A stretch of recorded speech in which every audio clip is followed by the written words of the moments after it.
देशातला नीटचा पेपर फुटला आणि विद्यार्थी वर्गात पालकांमध्ये संतापाची लाट उसळली।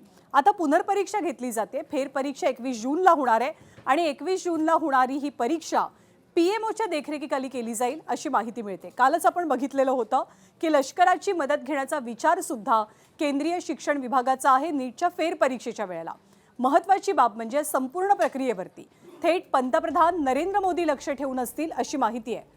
फेरपरीक्षेशी संबंधित प्रत्येक घडामोडीची माहिती तात्काळ पंतप्रधान कार्यालयाला देण्याच्या सूचना संबंधित यंत्रणांना दिल्या जातील अशी माहिती आहे।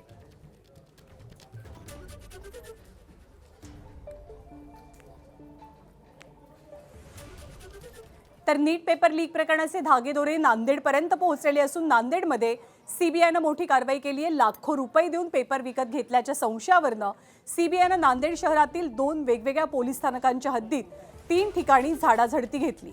धक्कादायक बाब म्हणजे संशयित विद्यार्थी आणि त्यांच्या पालकांची 8 तास चौकशी झाली आहे। सीबीआयच्या धडक कारवाईमुळे संपूर्ण नांदेड जिल्ह्यात आणि शिक्षण वर्तुळात सुद्धा मोठी खळबळ उडाली आहे।